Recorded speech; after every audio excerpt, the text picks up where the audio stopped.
She refuted Magnus' claim. You can confirm it later. Just buy any book related to astronomy. He countered. So, the class was mostly spent arguing with her. Magnus knew more than her in the subject she was to teach. He didn't try to shame her or damage her reputation, but he really didn't like it as she was giving half knowledge. After this class, they had free time until lunch. So, Magnus decided to study the runic language and decode the Book of Merlin. He was back in his dorm room. Ragnar also followed him as he was slightly interested in runes. Seriously, why don't you just tell me what is in it? Magnus asked. I don't know. He did not give this knowledge to me. The Merlin in portrait said. Ha, as useless as ever. Arthur scoffed from the side of Merlin. Sigh. The only thing I have been able to decipher is the title of the book. It just says, Art of Creating Spells. And if this really is a book about it, then this truly is precious and deserves to be kept away from the public. I can't imagine the dark things people would have made if all knew how to make spells. Magnus said. He spent a long time deciphering it word by word. But it was taking a lot of time. So, he decided to stop it now. He had an idea, but it would take some time to implement. Merlin, don't you have some magic to teach me? Also, when will I get my wand? You said I am not ready, but how do I know what I need to accomplish to be considered ready? He asked. Merlin, in the portrait, shrugged his shoulders. How would I know? I am just a portrait. I can only know as much as the Creator allowed me to know. Sigh. So you two are useless.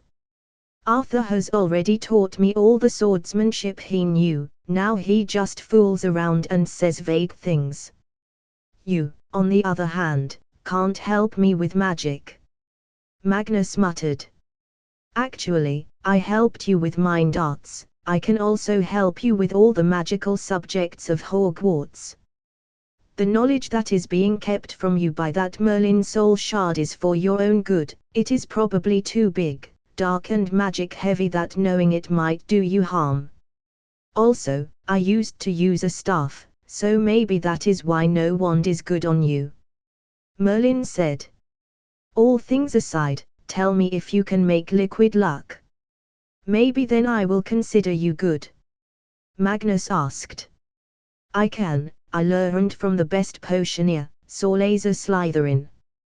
That old man was so good at all things he did, just if he had a good brain, things could have been different for the British wizarding world. Merlin reminisced. Hey, I will use your abilities later then. Okay, it's time to go to the potions class. Gryffindor will be with us, time to mess with Sirius again. Magnus happily left. Once he was gone, Merlin sighed. Sometimes, he acts like he's an adult, but then quickly reminds you that he's still a child. Seriously, what's with his attraction towards liquid luck and gold? Maybe our blood got fully combined in him and he is showing draconic tendencies. Arthur guessed. Maybe, but then can he still be called a human? Merlin wondered. The question was so bizarre that he had no answer to this. The potions class started. Today, they were to make a strength potion. Once consumed, it gives the user increased strength for a while. Magnus was teamed with his nemesis Emma, while the two greatest potioneers, Snape and Ragnar, were in one team, and it was overkill. Magnus protested, "Come on, Professor, not with her. She doesn't listen to anything." "Ha ha, this is just a potions class, Mr. Pendragon, I have trust that you can do it." Slahern shrugged. Magnus bit his lips and got to work. He put the cauldron on fire and put water in it.